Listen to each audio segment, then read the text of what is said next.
people in your membership? Is it pretty broad-based, or has it changed over the years? It is pretty broad-based, and it changes to the extent of where we put focus and energy.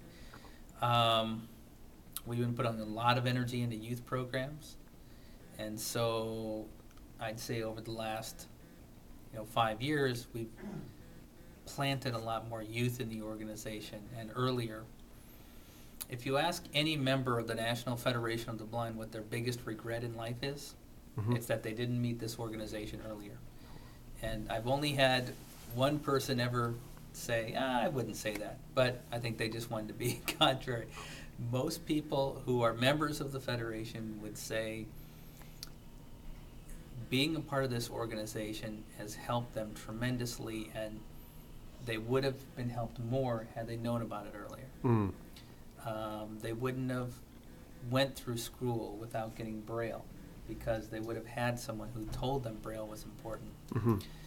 They wouldn't have sat around for years wondering what they might do with their life, because someone would have been there to grab them by the back of the neck and say, look, I know how to do this, I'm going to show you. Right. So it changes to the extent of where we put emphasis, but at the same time, we're always trying to get our message out to more people. I'd say active members, these are the folks that are really getting involved, doing the work of the organization, the very volunteer muscle. It tends to be, to some extent, like any organization, younger folks, middle-aged folks, that sort of thing. Yeah. But it really varies. It really varies. So. And when you talked about your monthly magazine, or your, getting it out through cassette or the internet, for some of the older people, I'm sure they appreciate the cassettes. They may not be internet savvy, but it's nice that you look after both segments. Yes, because our goal is to get the information out. So we used to distribute the magazine on flexible disc. Okay. And we started doing cassette in 1985. We continued flexible disc 10 years after we started the cassette version. I'm not sure the cassette will last 10 more years, but it might. It might. It's hard to tell. But we try to be very responsive, because our goal, even if it costs a little bit more, our goal is to make sure those blind people stay connected. So. Sure. What are some of the other benefits of being a member of the Federation? Well, the biggest thing is being part of the network, and knowing that no matter what problem you face, what thing you're wondering, you can call somebody.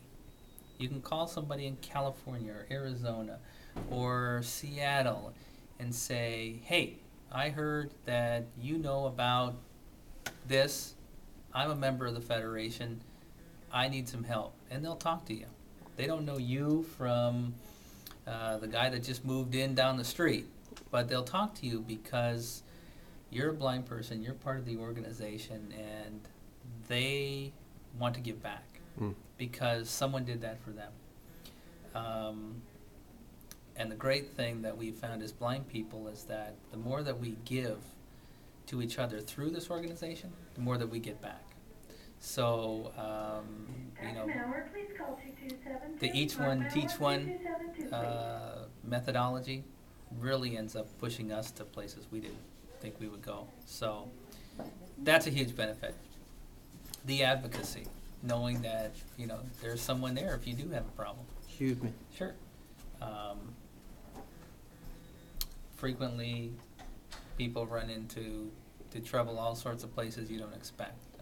Many blind parents have had children, and someone at the hospital gets the idea of, I can't imagine how a blind person would take care of a child, or a blind couple would take care of a child, and they call social services. And someone makes some inquiries about maybe we should take this child away. It still happens today. When you're a member of the National Federation of the Blind, when you're involved with this organization, you know that if you have a trouble, you can call somebody and they'll be there to help you. They're going to help you defend those rights that you have. And sometimes they're surprising battles. I mean, we have worked here in the state of Maryland to pass custody bills to make sure that blindness could not be considered in custody battles between parents that are getting divorced. So, someone's been a great father for 7 years, but the divorce comes up and suddenly, this guy's blind. He can't take care of this little girl. Was okay for the first 7 years, but, those sort of things still happen. It's really the information sharing and the support of each other and working on changing public attitudes. And it's fun stuff.